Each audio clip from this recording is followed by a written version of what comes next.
Husband and wife eating together. अक्सर ऐसा माना जाता है कि यदि पति पत्नी साथ में खाना खाते हैं तो प्रेम बढ़ता है, लेकिन धार्मिक मान्यताओं के मुताबिक ऐसा नहीं है।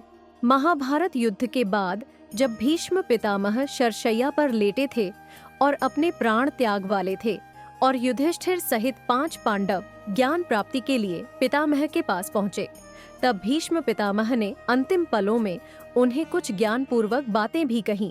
इस दौरान भीष्म पितामह ने भोजन के बारे में भी उल्लेख करते हुए कहा कि भोजन कब, कैसे और किसके साथ करना शुभ होता है और कैसे भोजन करना शुभ होता है। भीष्म पितामह ने युधिष्ठिर से कहा कि जब कोई व्यक्ति भोजन की थाली को लांघ जाता है तो ऐसे भोजन का सेवन नहीं करना चाहिए, क्योंकि वह भोजन दूषित हो जाता है और कीचड़ के समान हो जाता है। उस भोजन को जानवरों को खिला देना चाहिए। भीष्म पितामह ने कहा कि सभी भाइयों को साथ में बैठकर खाना खाना चाहिए।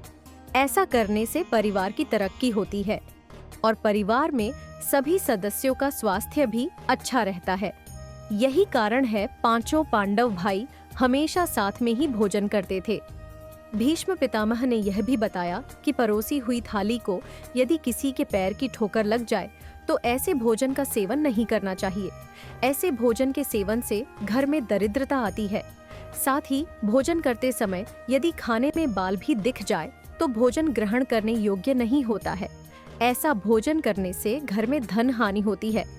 भीष्म पितामह ने कहा कि पति पत्नी को कभी भी एक थाली में खाना नहीं खाना चाहिए, क्योंकि ऐसा करने से भोजन मदयुक्त हो जाता है, व्यक्ति की मति भ्रष्ट हो जाती है, परिवार में कलह शुरू हो जाता है। ऐसा करने से व्यक्ति दीन दुनिया से बेखबर होकर व्यसनी हो जाता है।